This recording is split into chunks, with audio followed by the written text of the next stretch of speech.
So a bit of background about Islam in West Africa.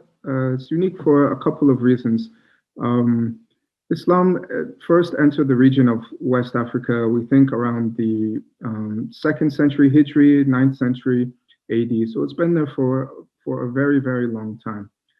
But in the present day, what's unique about West Africa, or one of the things that's unique about Islam in West Africa, is that Sufism is more popular in West Africa than any other part of the world. In 2014, the Pew Charitable Trust did a study of Muslims around the world, and there were some issues with their methodology, but generally they found that 92% of Muslims in Senegal claim to belong to a Sufi order. In Chad, it's 55%. Nigeria and Ghana, it's 37%. And these are not small countries. Nigeria has over 200 million people, about half of them are Muslim. So there are a lot of Sufis in West Africa. And this is largely due to the efforts of a few shuyukh, mostly of the Tijaniya and the Qadariya order in the pre-colonial period and the late colonial period. Probably foremost amongst them, and in terms of the spread of Sufism in the region, is Sheikh Ibrahim Niass, who's a Tijani Sheikh originally from Senegal, who spread the Tijaniya order all throughout West Africa and even around the world.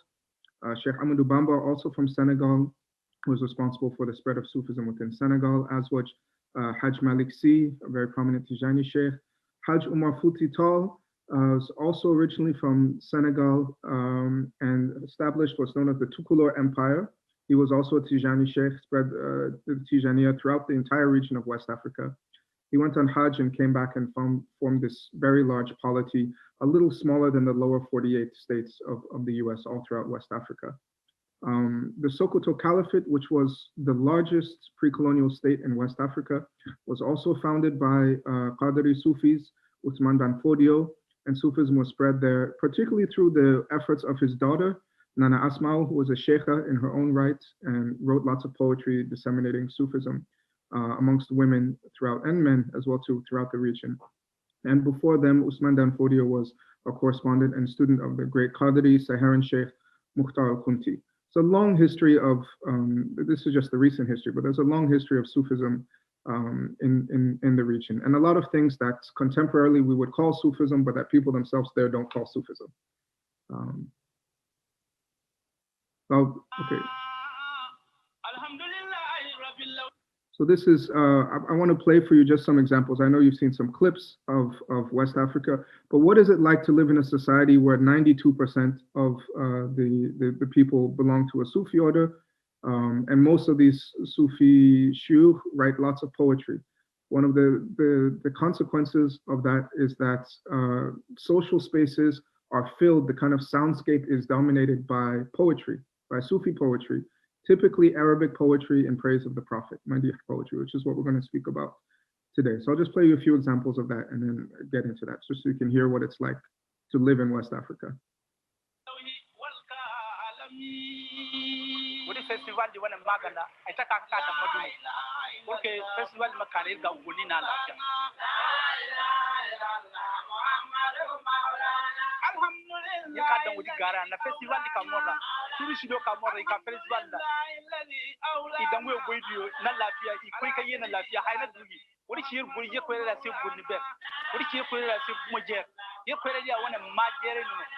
So that was Jene in Mali. This is in Senegal.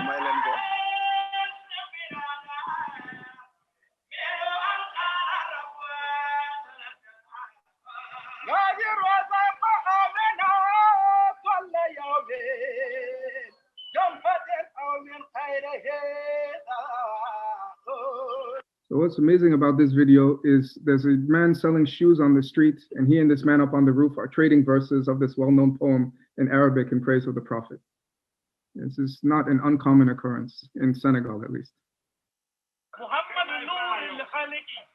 This is Nigeria, and this is again a kind of muasharat. People are trading verses back and forth.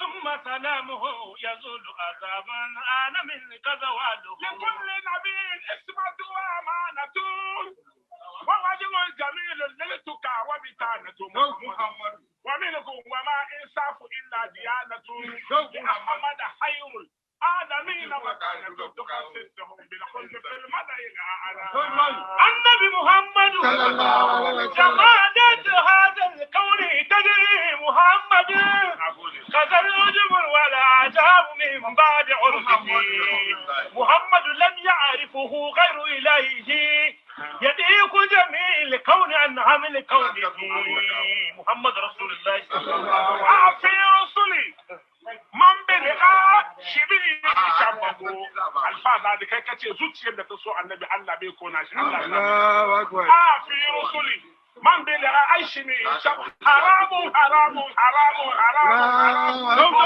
عليك النار كلب أحبه رسول كريم فأفاك تربه وإنت الأغوال الكيامة بقواسمي فنيم لكم ملاذ ومن قد استفى المصطفى من مصطفى وصفى قد استفى المصطفى من مصطفى وصفى ذا المصطفى وصفه من أجل قربه فتم صورته وتم معناه قد استفى المصطفى. All right. So there are many, many more examples of this in every country in West Africa, Mali, Mauritania, Senegal. These poems are recited at naming ceremonies. They're recited every Thursday night, every Friday, sometimes every night in some circles. People recite them for fun. People recite them for devotional purposes. They form a really integral part of Muslim life in West Africa. But despite the kind of ubiquity of this poetry, it's been largely ignored, at least in Europhone scholarship. And I think there are a couple of reasons for that. One is this colonial myth of Islam noir, which is the idea that African Islam is somehow different from all other forms of Islam. And in Rudolf Ware, my colleague's formulation, this Islam noir is described as Arab culture plus Islam equals Islam, but African culture plus Islam equals some kind of strange syncretic thing, and which is completely not the case. So there are these colonial categories that separate Africa and Islam as if they're separate and things. When that's not the case. The first hijrah was to Habasha, was to Abyssinia. Islam is older in East Africa than it is in many parts of the Arabian Peninsula. And Islam is just as old in many parts of West Africa as it is in many parts of the Middle East. Moreover, when determining relationships amongst Muslim communities, what really matters is isnad, the chain of transmission, not race or geography. But because of the way in which academic disciplines have been set up based on these kind of colonial and racial categories, they treat sub-Saharan or Black Islam as its own separate thing, as being somehow separate from quote unquote real Islam of North Africa and the Middle East. And I'm sure you in South Asia have some experience with these problems. So because of this, many people who focus on Africa until very recently didn't have specialization, especially in sub-Saharan Africa, didn't have specialization in Arabic, didn't appreciate Arabic literature and the connections between West Africa and other parts of the Muslim world. Conversely, most people who focus on Islamic studies or Arabic literature didn't look at West Africa as an important place of Arabic literary production. Similarly, they didn't look at places like South Asia, Southeast Asia as well, and there's amazing Arabic literature coming out of those regions as well too. And those people who do look at African literature tend to only look at Europhone literature produced in English and French. But there's a lot of incredible literature, particularly Islamic literature, being produced in Arabic and other African languages. Another reason why this kind of literature has been understudied is this kind of divide or seeming opposition between the categories of devotional literature and things that are literary and intellectual. And even myself, astaghfirullah, when I first started reading this kind of poetry or hearing it, I said, okay, I get it. The Prophet is so great and you love him so much, Allahu Islam, that's wonderful. But is there anything of real intellectual substance here? Or is it just, I love you so much, you're so great, God made you the best, and so on and so forth. But when I actually started to, and when I grew up, and when I actually started to read these poems in depth, I found actually some of the most creative, deep, and actually direct doctrines of Marifa, of Sufi cosmology, of epistemology, are contained in this poetry. So the devotional is not the opposite of the literary and the intellectual. And in this genre, they go completely together. There's no separation of them. Another issue in appreciating this poetry is the kind of modern notion of literary originality. So a lot of this poetry reuses a lot of the same tropes and images that you'll find in Sufi poetry going back to, let's say, Mamluk Egypt, Ibn Farid, and Arabic Sufi poetry, like that. What makes a good poem in this tradition isn't necessarily one that's individualistic or innovative or new, but rather one that uses the repertoire of stock images, tropes, in a creative and surprising way. Much as you have in, let's say, classical Arab music or classical Hindustani or Carnatic music, where you have the rags or you have the maqams, people aren't trying to invent a new maqam. You have the systems, the melodies that work very well, and what makes a good composition is combining those in interesting ways. And so because of, in modern literature, there's a strong emphasis on kind of individual originality, whereas originality and creativity work differently in this tradition. So that's been another obstacle to appreciating this tradition. Also, there's no real popular Western analogy I could think of for this tradition of praise poetry. And several people have noticed that it's very difficult to translate panegyric poetry in a kind of modern Western context. It's something maybe you could think of like a biopic, like a movie about Abraham Lincoln, or a campaign commercial for a politician, maybe hymns, but none of them quite capture what's going on in this panegyric poetry. But anyway, despite this academic neglect, this Arabic Madih poetry remains the most popular form of poetry in West Africa, perhaps even the most popular form of literature in both performance and study. So we're going to try to explore and understand why that's the case. Why is this form of literature so popular?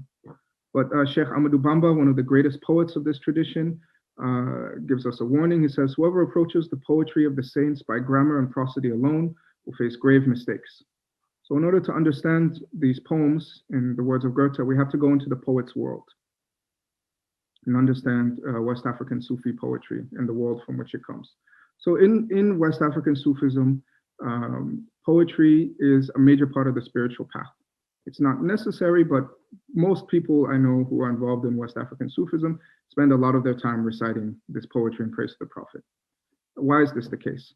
This poetry functions like almost everything else Islamic as a kind of echo of the Quran.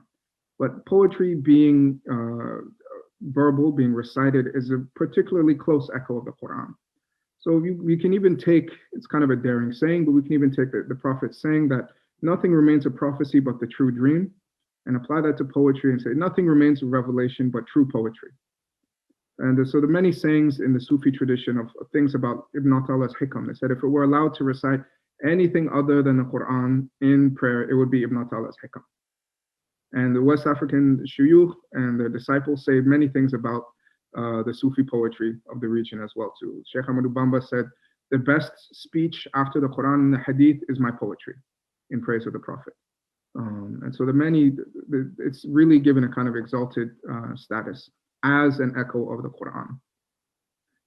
It's important in spiritual cultivation or on the spiritual path in its composition. So Sheikh Ahmadu Bamba said, in one of his poems, I traversed the path of the people the moment I began to write his praises. That is, the act of writing praises of the Prophet was the beginning or launched his spiritual journey. Sheikh Ibrahim Niasse was one of the most prolific and probably the most popular poet in the region today. Has several verses in which he says, my praises are my weapons, my praises of the Prophet are my weird, they're my sword amidst my enemies. There's so many different things. So the actual act of composition is understood as a kind of steed on the spiritual path. So composing a poem is a devotional act. And the poets, although they're fluent and sometimes write poetry in other West African languages like Wolof and Hausa and Fulani and Yoruba, they typically write praises of the Prophet in Arabic. And Sheikh Ahmadu Bamba explained this is because I want to praise the Prophet in his own language. And the function of this poetry in composition and as well in listening is, this is the title of several poems and collections of poems in the region, Taysir al-Wusul ila Hadrat al-Rasul, facilitating union or arrival at the presence of the messenger. That's what this poetry is all about. And the composition of the poetry, if any of you have ever composed a poem about anyone or anything, you know it requires intense focus on the object of the poem, and usually, especially if it's praise poetry, engenders a great deal of love. So both comes out of love and increases love for the one whom you're composing a poem about. This is why composition is such an important part of the spiritual path for West African Sufis, and really Sufis everywhere. Recitation is also very important. Many of these West African shuyukh and poets have said things like, I've put things in my poetry that I haven't put anywhere else. Sheikh Ibrahim Niasse said, my praises of him are my traces. They're the things, they're my legacy, they're the things that I've left behind.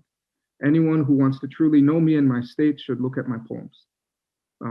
So there's understood to be a presence of the poet, of the poet's realization and spiritual knowledge, and the one being praised, and the prophet in the poetry. So people will carry, just as people sometimes carry around copies of the Quran, or copies of Qadiyat Shifa, or copies of the Burda, things that describe the prophet for protection, because they've understood to have some of the barakah of the prophet with them.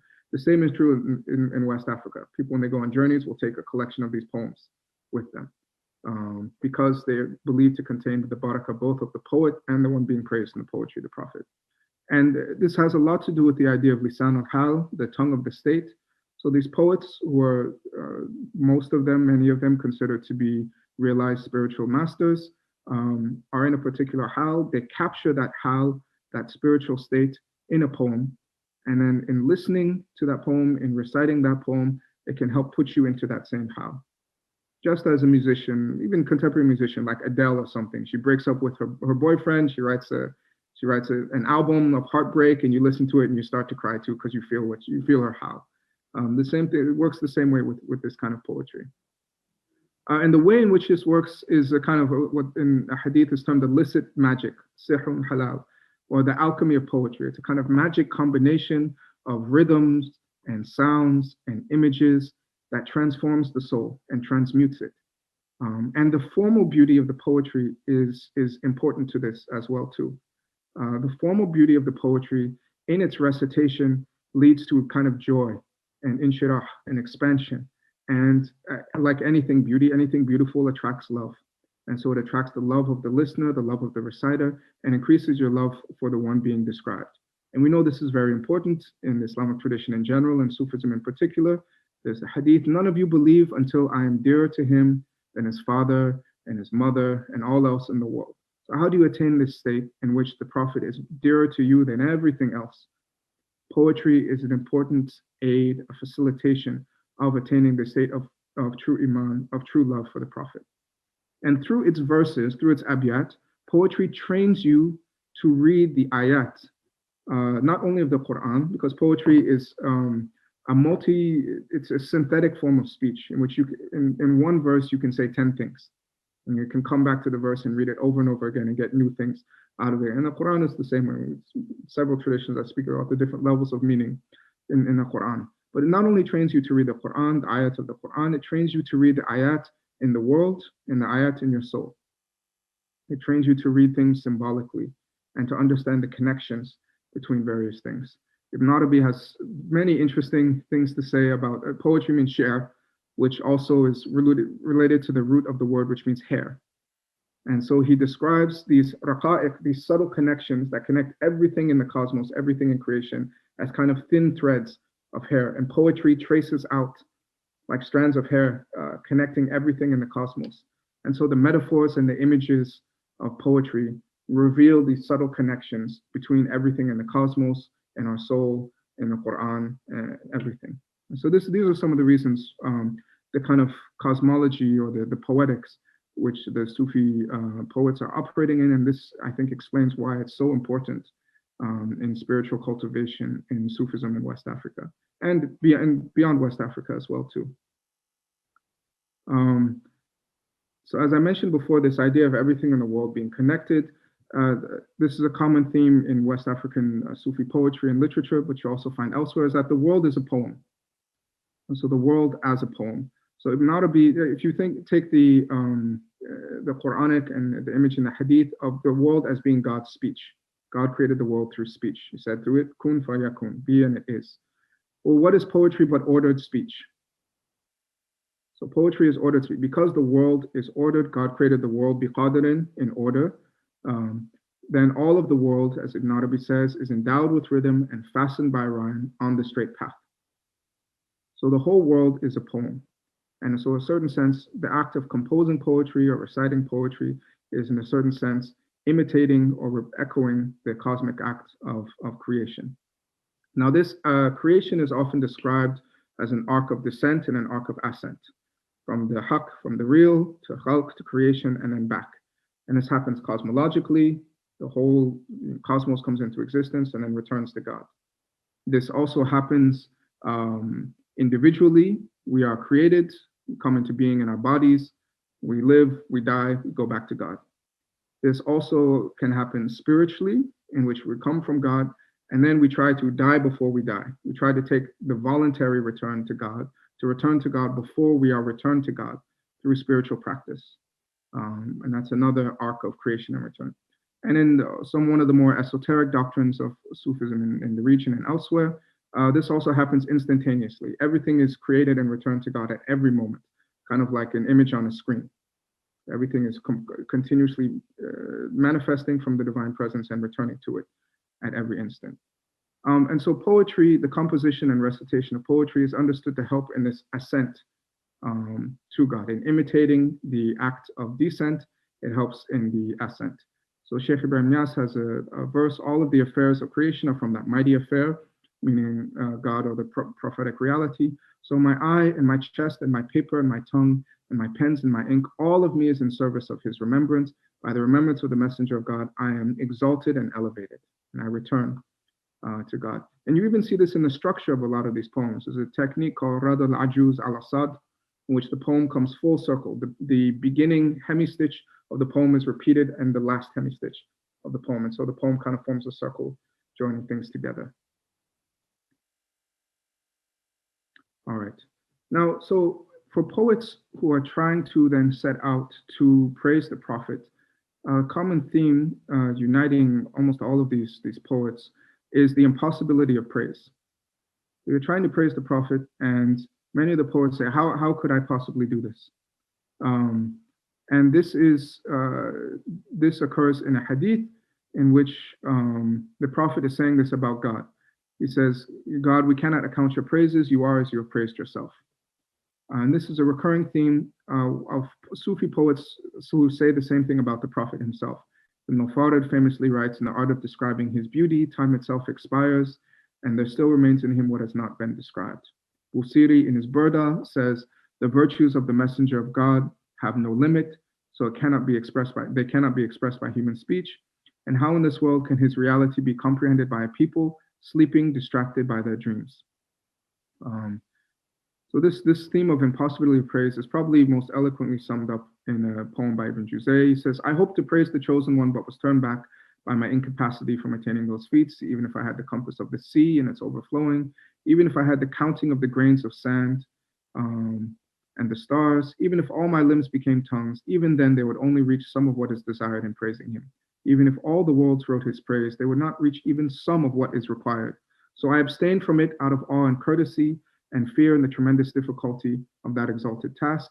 Perhaps there is eloquence in silence and perhaps cause for reproach in speaking. So this is an interesting paradox. He's praising the Prophet by saying how impossible it is to praise the Prophet. And he's saying, so I didn't even try while he's trying to do it. It's a kind of apophatic speech. In one of his most popular poems, Sheikh Ibrahim Niasse repeats the same sentiments. How can I praise him for whom Jibril, the trusted spirit, was a servant throughout all the nights? How can I praise him when the entire cosmos is but a ray of his brilliance? And that's the beauty of man. How can I praise him when the seas and the rain are but a speck of his generosity? How can I praise him when all knowledge is but a drop from his tremendous river? How can I praise him when God himself has extolled him, bestowing everything upon him in totality? How can I praise Muhammad when he is the spirit of praise, and the strongest of his praisers are exhausted? How if you incapacitated all and extinguished all thoughts? O you who diminishes all else, how without rushing in as an interloper amongst the crowds of praisers seeking gifts, but stand and rush and beg for the help of the Lord, a king, how great is the help of the possessor of majesty. By the little we have offered you of praise, and much is little compared to you, we are exhausted. This is no wonder, since before me the best of the eulogizers languished in this field. The eloquent praised you, and the tongues all fell short of a tenth of your beauty. From the eloquence of Ka'b, that's Ka'b ibn Zuhair, and Hassan ibn Thabit, to Imam Busiri, the favorite, is all of the things they offered is but spittle coughed up out of longing, not worthy of your praise in the least, nor is that of the masters of rhetoric, and the weakness of my addition is like that of the eloquent. But your praise has not ceased, nay, it will never cease, nay, speech itself would cease without attaining this excellency. Please accept, O my beloved, with all acceptance, the contrived poetry of a useless man. So this is a common, this impossibility of praise is a common theme. So what do? The poets say, I can't be silent, I'm overwhelmed with love for the most beautiful of all creation. I can't remain silent, but I can't speak because nothing I say can ever measure up to him. So there's this kind of paradox. And poetry presents itself as precisely as a kind of speech that can handle this paradox. If you're caught between silence and speech, poetry can serve as a barzakh between silence and speech. So barzakh is a liminal reality that both separates and unites two things. So sunset, sunrise are example of barzakhs between day and night. So poetry serves as a barzakh between silence and speech. It's a barzakh between music and prose. It's a barzakh between pure feeling and thought. It's a barzakh between adwaq, direct experience in Arabic, and awraq, writing, discursive description. Even the structure of poetry itself participates in this barzakh equality. All poetry, all classical Islamic poetry is in strict meter and has rhythm. Rhythm is a barzakh between eternity and stillness and motion. All classical Islamic poetry is a rhyme. Rhyme itself is a barzakh between one sound and many sounds. And this is particularly suited to praising the Prophet, who is described as being a barzakh, or the barzakh, between being and nothingness, just as humanity itself is seen as a barzakh between the worlds of spirit and the worlds of body. So poetry with this barzakhi quality has the ability to handle this paradox, to speak in a way that's paradoxical and ambiguous, in a way that straight prose is harder for it to do. And so Ibn al-Farid explains this very beautifully. He says, in illusion, there's meaning not contained by plain expression. And as I mentioned before, the form of the poetry is very important here as well, too. It's a famous verse from his Khamriya. He says, the subtlety of vessels in reality comes from the meanings they contain, and these meanings are enhanced by the vessel's subtlety. So the form of the poetry and the meanings to which it alludes are not separate. They enhance each other. And all of this, according to the Sufi poets, is due, the way in which you can achieve this impossible act of praising the Prophet is only due to the barakah of the Prophet. So Sheikh Yadali, 18th century Mauritanian Sheikh, famous poet, said, I, in order to praise the best of servants, can only help for help from his greatness. So the way in which you achieve this impossible task of praising the Prophet is through the barzakhi speech of poetry, through the barakah and help of the Prophet himself. So the most favored form used in West Africa is the Arabic qasida. And qasida is a very old pre-Islamic literary genre and structure. And it's changed a lot in West Africa. It's often shortened and the structure has changed a bit. But generally, something of the general structure remains. And the basic structure, there's a kind of tripartite structure. It begins with a nasib, which is an amatory prelude. Usually the poet is sitting at the traces of the beloved's campsite, the atlal, lamenting separation from the beloved, describing the landscape around the campsite. And this description of the landscape is very evocative and kind of reflects the inner landscape and feelings of the poet. And so what happens is in poetry, Sufi poetry in praise of the Prophet, the atlal become Medina and the environs around Medina. So, and this feelings of separation are feelings of spiritual separation. So the beginning of the Sufi journey. Then the next part of the poem is called the Rahil, which is a desert journey in which the poet travels across the desert, fights battles, faces foes, faces hunger, cold, all kinds of hardships. And in Sufi Madih poetry, this generally, the poet will describe going through various spiritual stations or different trials they faced along on their spiritual path. And this corresponds to the level of the tariqah, the path towards God. Then the final part of a qasida traditionally is a section of madih, of praise of the patron, of the beloved, usually a request, making a request for a gift of the patron, a request for union with the beloved. And in a lot of the Sufi madih poetry, this is praise of the Prophet, requesting union, intimacy with him, salvation, and describes the state of union, fanafi rasul, annihilation in the presence of the messenger. And this corresponds to the station of haqiqa, the kind of end of the spiritual path. So we have clear examples of this in the Burda of Imam Busiri, with which I'm sure many of your listeners are familiar. It starts out, you know, Amin tadakuri jirani bidi salami, mazajta dam anjara min muklatin bidami. Is it from remembering the neighbors at Bul Salam, which is an area in Medina, that you mix tears with blood? Or is it from the winds blowing from Kadima, or did lightning flash in the valley of Idam? These are all parts of the landscape in Medina, and it's describing this intense love and longing. Now, this also happens in more contemporary settings. So Sheikh Ibrahim Niasse has a lovely qasida in which he takes Paris. He was returning from Medina to Senegal and stopped in Paris. And he takes Paris as the atla.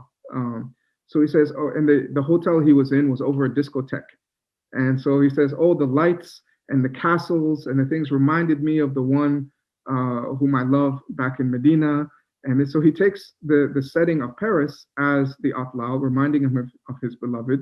And he had a visionary encounter with the Prophet in Paris as well too. And then the Rahil, the desert journey, he's on a plane, and he describes himself. He goes back and forth between him riding in a plane and then him flying through the different spiritual stations. And then in the Madih, he describes, he said, I'll never forget the days of union when I sat in the Rauda, when I sat next to my beloved. Oh, how wonderful. I'll never leave that place. Even if I go somewhere else, I'll never leave that presence. So the structure still structures a lot of present day qasidas, in which you take a physical journey, and it's through the process of poetic metaphor and ambiguity combined with the spiritual journey in all kinds of surprising and wonderful symbolic ways.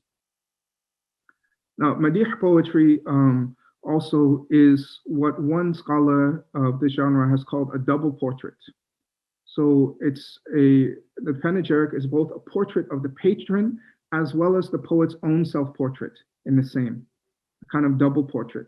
Portraiture is a representation, and portraits express an intended relationship between the portrait image and the human original, mediated by the portraitist.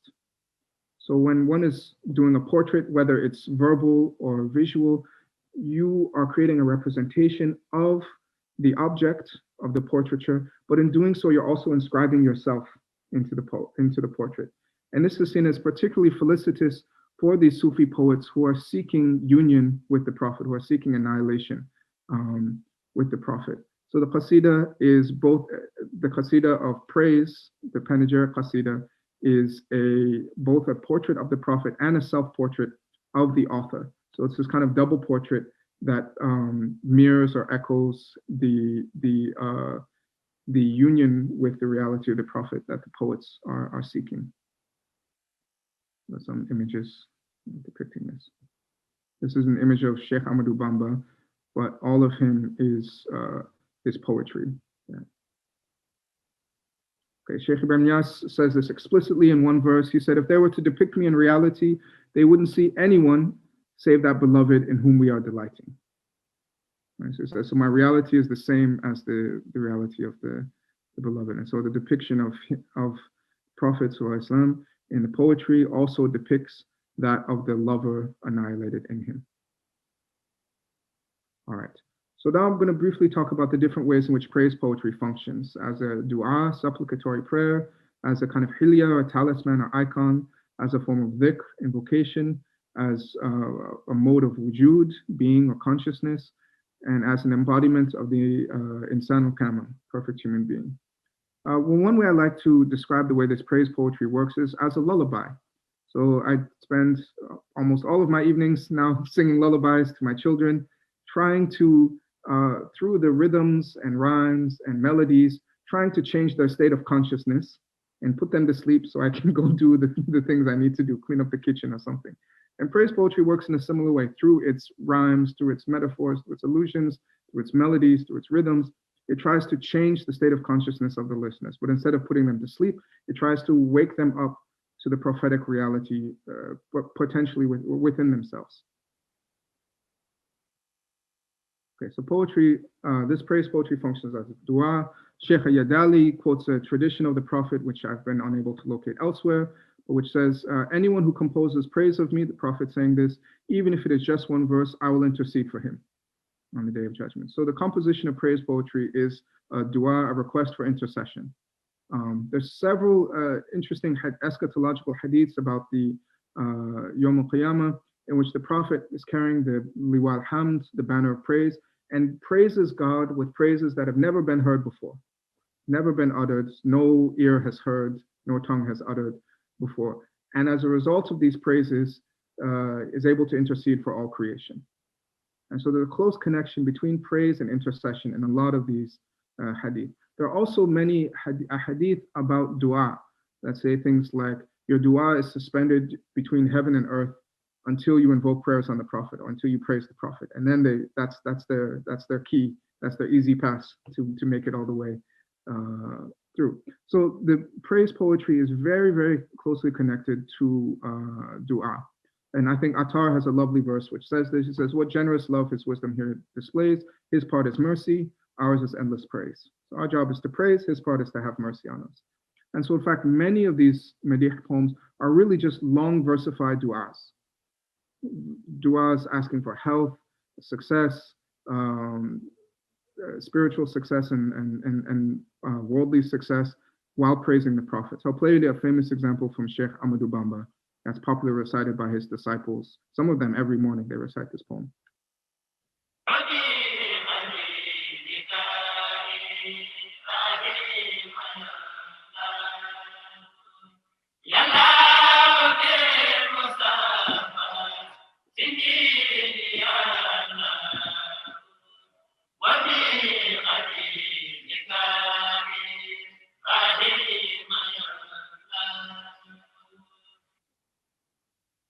So that's just an example of one of those. Now, this poetry also functions as a kind of hilya. So hilya is a description of the appearance and character of the Prophet. And it's very important in the process of tahyil, of forming an image, an imaginal image of the Prophet, which is very important in a lot of devotional traditions. So there's a hadith sometimes cited that says, for him who sees my hilya after death, it is as if he has seen me himself, and who sees it longing for me, for him God will make hellfire prohibited, and he will not be resurrected naked at doomsday. And so the poetry itself then functions as this kind of hilya by tracing the outlines of the appearance and the character of the Prophet and provoking longing for him. It functions in this way as a kind of iconic talisman, devotional aid. So Sheikh Ibrahim Niasse wrote, he said, my writings, similarly of his poetry, said, my writings are joy to mankind, and whoever sees me or my writing will not be miserable even for a day. I have not said this without permission, and I keep a secret not divulged by other than me. And this, all of it is from love of the Lord of the messengers. Upon him be the blessings of God, and may his affair be elevated.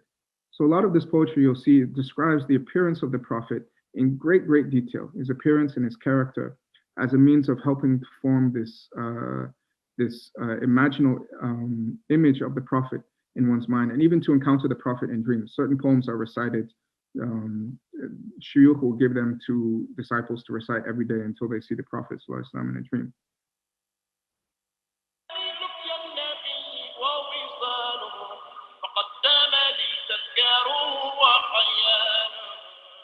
So this is the beginning of a famous poem by Sheikh Ibrahim Niasse, which I think kind of encapsulates what's going on here. Said, even if I can't meet the Prophet, I can at least remember him and imagine him. And this poetry is very crucial in this process of tahyil, of creating this imaginal image of the Prophet, which one can engage and encounter. Another poem of Sheikh Ibrahim Niasse's is very popular. So it is essentially a description from Tirmidhi Shama'il of the appearance and character of the Prophet put in qasida form. And it's very beautiful. I'll play it for you so you can get a sense. And this is one of the poems that sometimes shuyukh assign to disciples in order to have a visionary encounter with the Prophet. بدعنا والمرابيع يلمعون فأمن ران يلمع البرق يلمعون لمحت بوهن ويقيجت صبابة ورقراق دم سعد الحي تاجهم تذكر أيام الصبا وهي قد مضت ولم يبق إلا لوعة وتوجه سقى الله أرضا بالمدينة إنها مع الطور آل في خلقها يرجعون ديار حبيب الله وهو أمينه ديار بها تلفى المرافق أجمع ديار لمن هم الفؤاد بحبه وتنكر للقلب مرا ومرته ديار لهذا الخلق خلقا وخلقة ديار لمن في خلق يعطي ويمنع وأكرمهم نفسا وصيرا ونباتا وعلما وأدبا وأرقى وأمشا فقد كان خير الخلق فخما مفخما وذو هيبة والمشي فيه تقلع وأظهر لوني أرعج العين دار بعين ما إن ضميلات ترتع. Okay, so it goes on describing all of the appearance of the Prophet that you'd find in the Shama'il, and very beautiful verses. So this poetry also functions as a form of dhikr. And generally in the Sufi tradition, and this is made explicit in West African writings, dhikr works based on the idea that the madhkur, the invoked, is present in the invocation, the dhikr. And the invocation unites the invoker, the dhakir, and the invoked. And this poetry functions as a form of dhikr, uniting the reciter, the poet, with the one invoked, with the Prophet. And this is in conformity with, following the verse, verily God and his angels invoke blessings upon the Prophet, or you who believe invoke blessings upon him. And several other places invoke blessings upon him abundantly. And the hadith, it says that no one invokes blessings upon me, but God invokes 10 upon him. So in West African Sufism, I mean all Sufism in general, but in particular West African Sufism, the invocation of blessings upon the Prophet is, I could probably say, it's the central form of dhikr. The most popular of these prayers upon the Prophet in the region is the Salat al-Fatih. Allahumma salli ala Sayyidina Muhammadin al-Fatih lima ughliq wal khatim lima sabaq nasr al-haqq bil-haqq wal hadi ila siratika al-mustaqim wa ala alihi haqqa qadri wal miqdar al-azim. This poem is this prayer upon the Prophet is ubiquitous. It's all over the place, and you find it all throughout the poetry of the region. You find a lot of poems rhyming in qaf, with this qaf sound, invoking a lot of the images from this, because this qaf sound is one of the most prominent in this prayer. And many of the, in fact, I should say most of these poems contain many verses that are simply alayhi salatullahi thumma salamuhu, upon him be the blessings of God and his peace. So literally in reciting and composing the poems, so you're invoking blessings on the Prophet and participating in this act of dhikr. So I'll play you a few examples of this. Also, in the recitation of the poetry, usually it's recited in a kind of call and response. So the lead reciter will recite the verses of the poetry, while the chorus, everybody else will recite either a standard phrase invoking blessings on the Prophet, or doing their own dhikr of the shahada, la ilaha illallah, or saying something like Allah, Allah, Allah. So you get this kind of multiple forms of dhikr combined in poetic performance.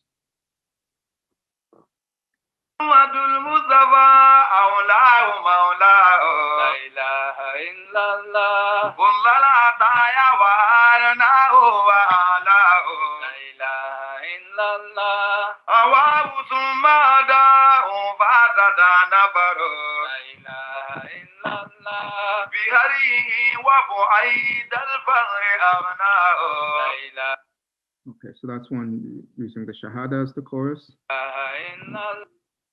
Here's another, I'll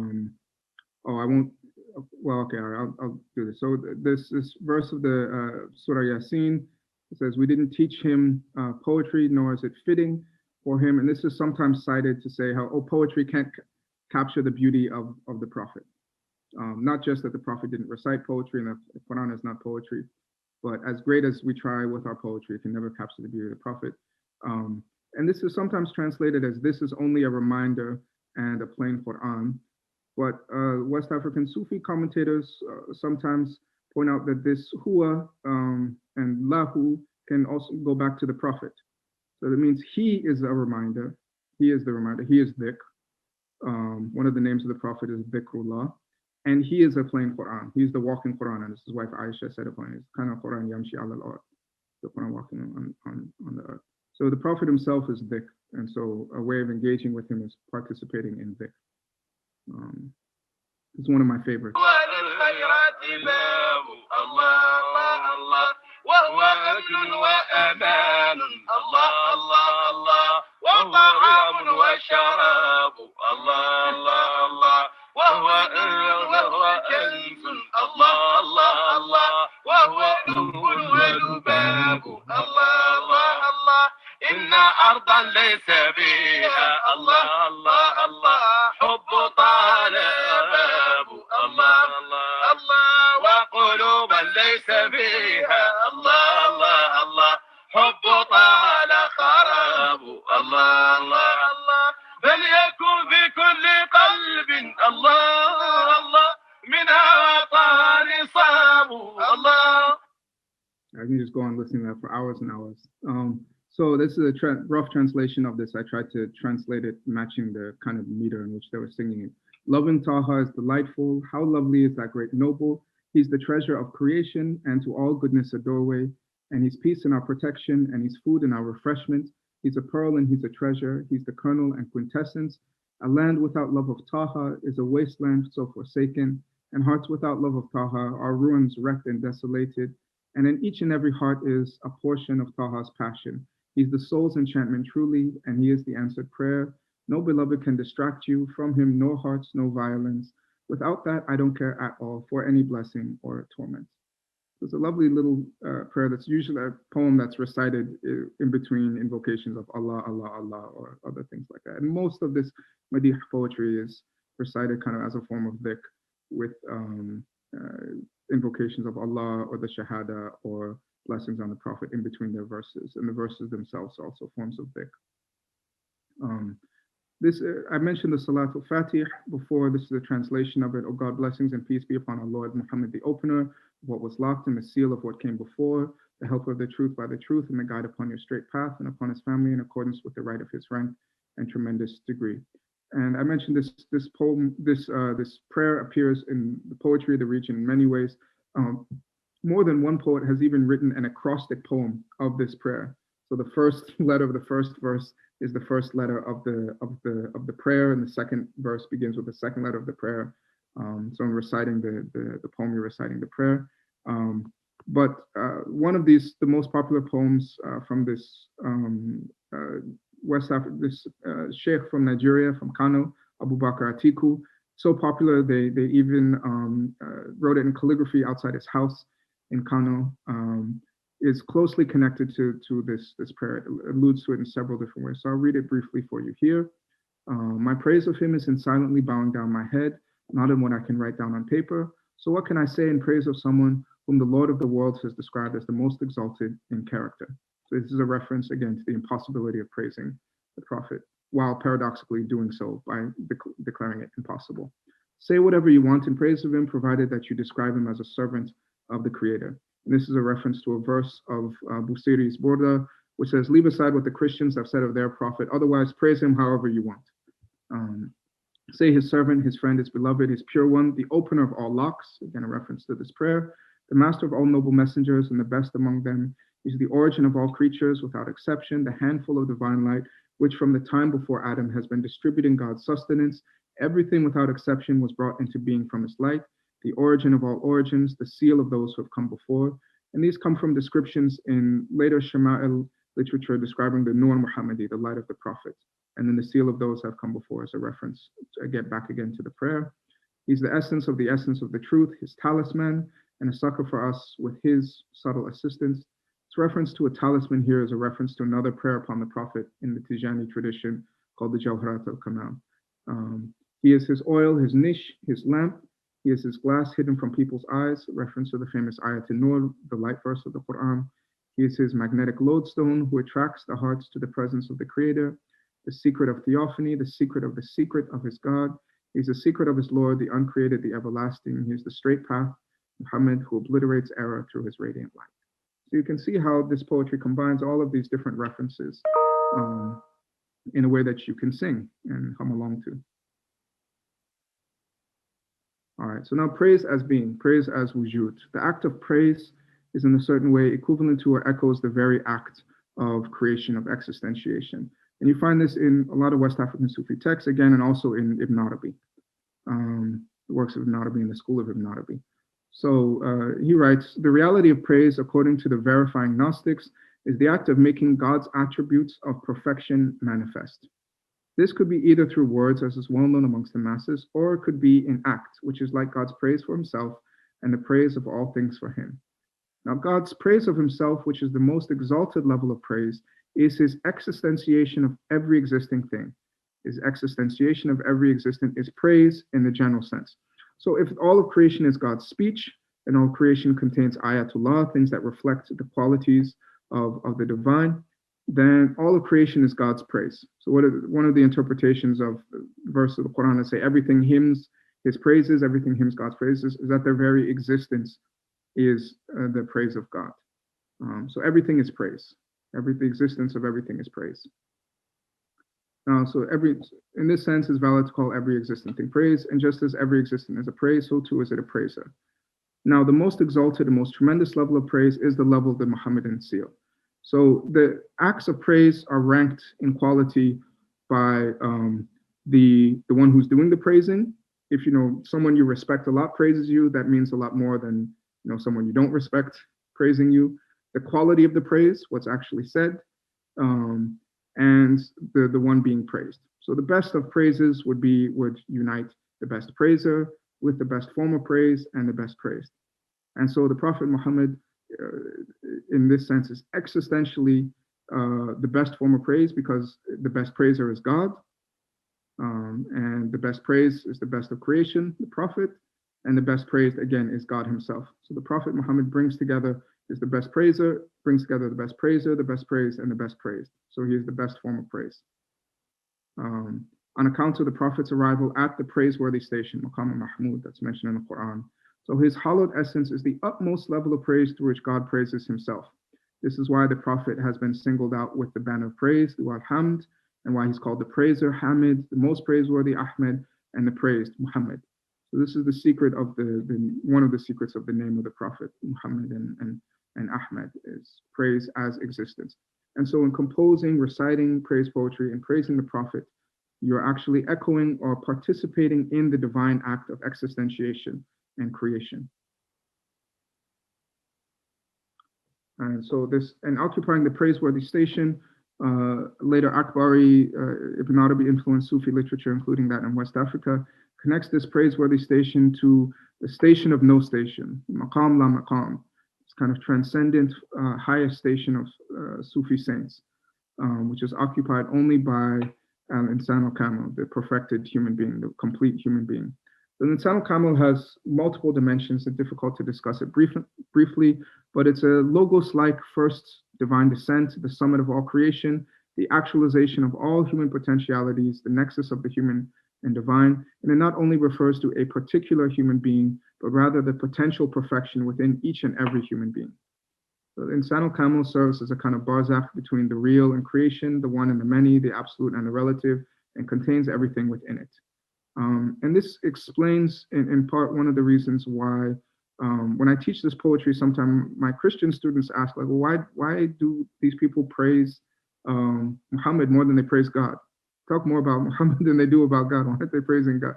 It's not that there isn't poetry praising God, but it's far overshadowed by poetry and praise of the Prophet. And the reason for this is summed up in a story which is quoted in West African Sufi literature a lot. It's a story that in the time of Abu Yazid, a Sufi claimed to have a visionary experience of God, and someone told Abu Yazid about it, and he said, oh, that's nice. Then Abu Yazid walked by the man in the market the next day, and the man saw Abu Yazid, and he fell over and died. And they say, what, Abu Yazid, what happened? And he said, well, when he saw God to the measure of his own capacity.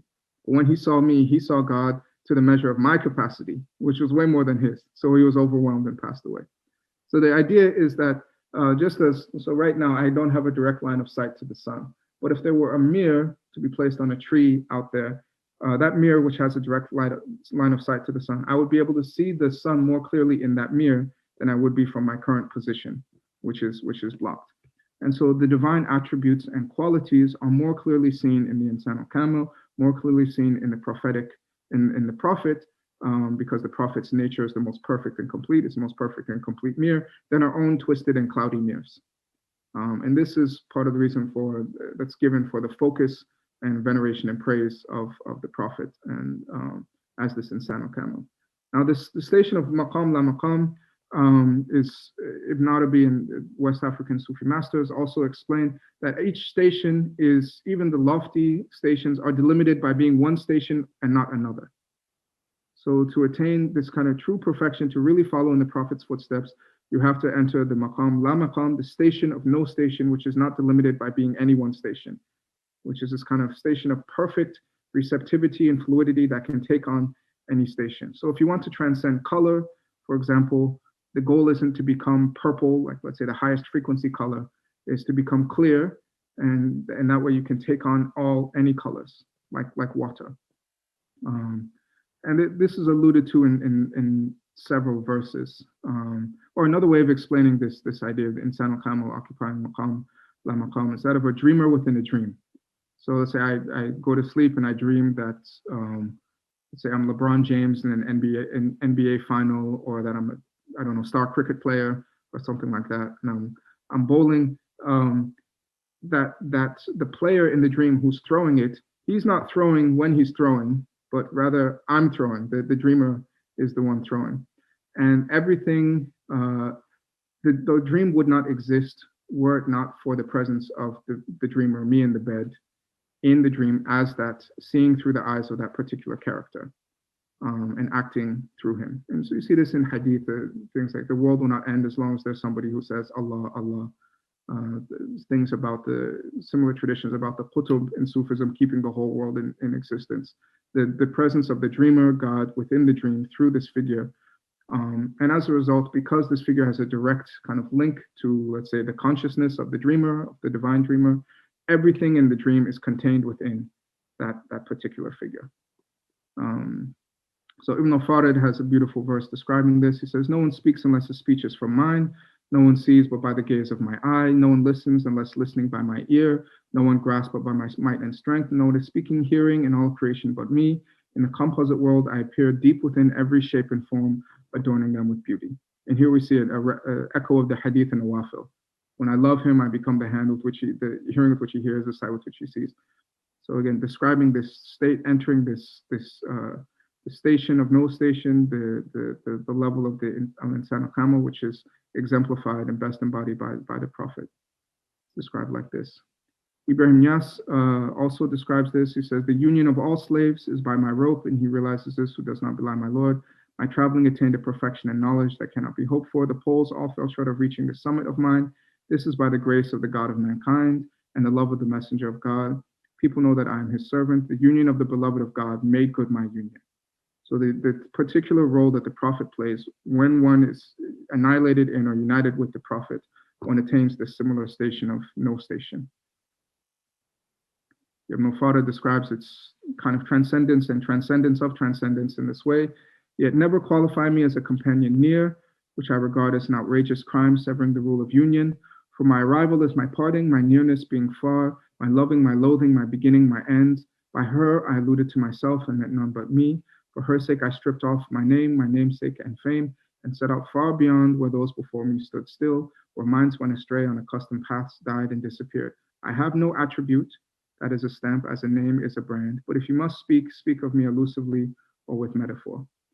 So it's talking about this station of transcending all stations, all descriptions, all names, all everything, And that is in this poetry, the Prophet is described like this, and the state of union with the Prophet is described as this, not only transcendence, but really transcendence of transcendence, which then allows one to be immanent in and as everything. And this is described in prose rather nicely by Sadruddin Qunawi, Ibn Arabi's stepson and successor. And he says, the tasting, the experience of the perfect human beings has affirmed that everything is in everything. Nothing has essential stability. On the contrary, everything is on the verge of being transformed into something else. This is the situation of all wujud. This constant flow is the divine journey from the first non-manifest unseen to the realm of the visible. No one tastes this journey and reaches its source except he whose essence has come to be non-delimited. Right, so the station of no station is the station of non-delimitation. And this is described the way in which human perfection is described in this literature. Then the bonds are loosed, the contingent properties, states, attributes, stations, configurations, acts, and belief. And the one who has attained this is not confined by any of them. By his essence, he flows in everything, just as wujud flows in the realities of all things without end or beginning. Okay, so this various dimensions. I won't have time, I've gone a bit over here to talk about the living sources that this tradition draws on, but it draws heavily on pre-Islamic and early Islamic poetry, on the Quran and Hadith, on prose in praise of the Prophet's virtue, the Fada'il, the Shama'il literature, on prayers upon the Prophet, and on several classics, particularly those of Busiri, Ibn Farid. This collection by a contemporary of Ibn Arabi, actually a friend of Ibn Arabi's in Andalusia, Al-Fazazi, of 20 line poems in praise of the Prophet, the Ishriniyat. That's hugely popular all over West Africa, but I've never heard of it being popular or recited anywhere else in the Muslim world, and several other classic poems. There are other influences from non-Arabic poetic tradition, West African poetic traditions. Oops. Let me go skip past this. Yeah, so there's several other influences from praise poetic traditions that were non-Islamic. So as the West African society became Islamized, a lot of these Islamic reformers and Sufi shuyukh would encourage, like Uthman Danfodio said, singers stop, don't waste your time singing the praise of men, sing the praises of the Prophet and be content.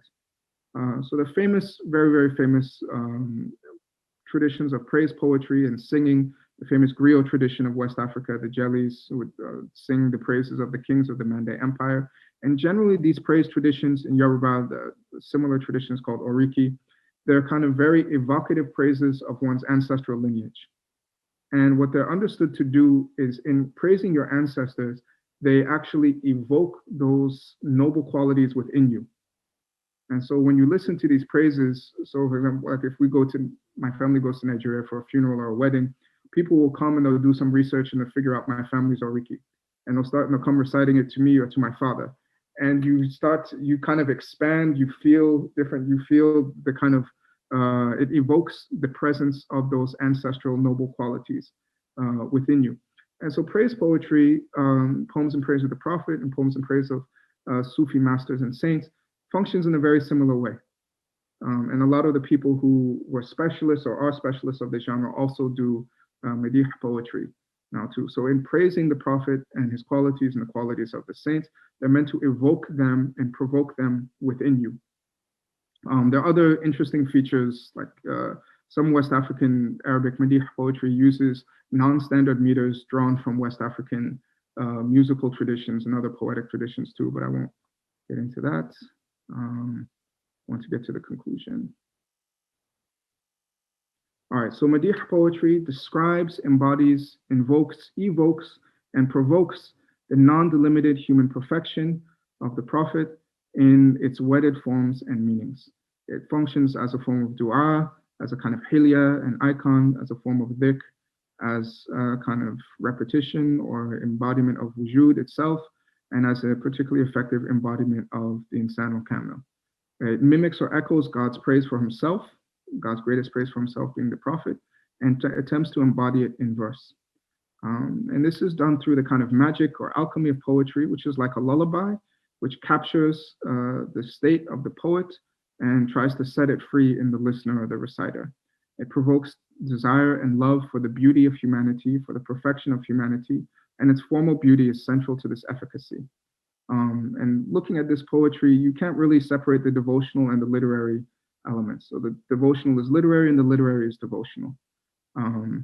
And I won't get into the hypertextuality. Another interesting feature of this poetry is the Arabic that a lot of West African poets use is something that I call Big Arabic, which is similar to West Africans sometimes use something called Big English, which I'll give you an explanation of Big English in Yoruba called Igilango Gesi. So in using Big English, like Wole Soyinka, the Nobel Prize winner, is famous for his use of Big English, is using the language in a manner that surpasses the owners of the language themselves. When you use language in this Igilango Gesi manner, this Big English manner, you're transforming the English language, you're doing things with it and in it that the owners of the language themselves had not thought imaginable.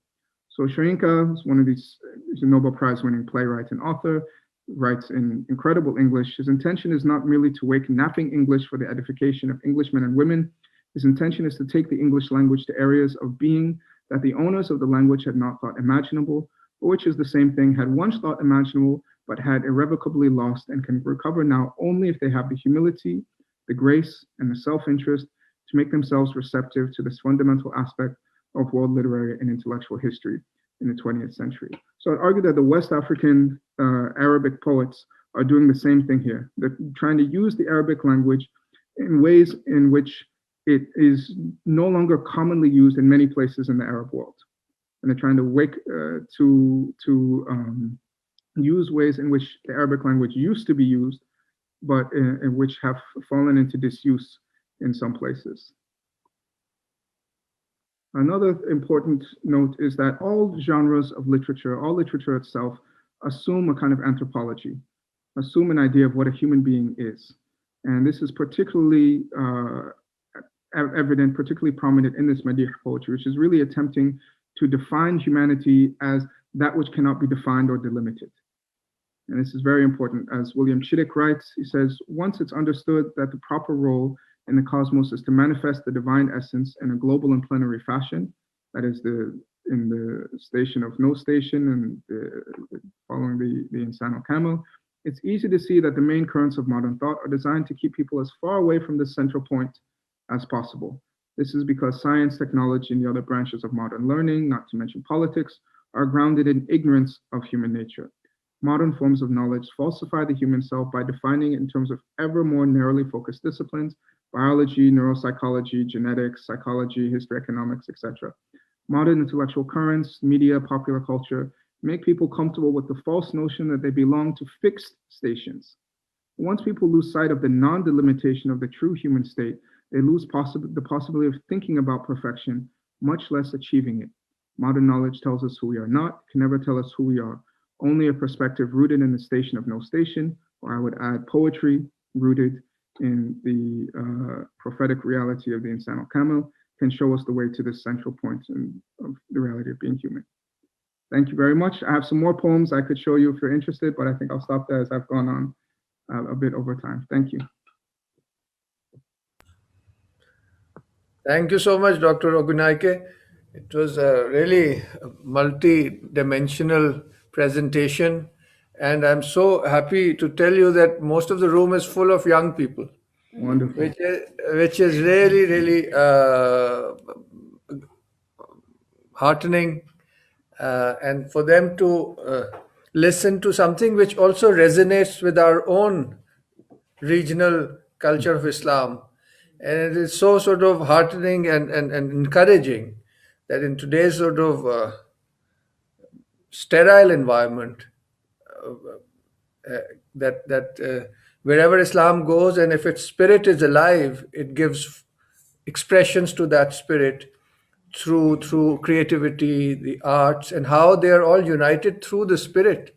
Mm-hmm. And the source of that barakah is the soul of the Prophet himself, which unites all of us. All Muslims and all Muslim cultures, which are being suppressed today by this vague, sterile Islam.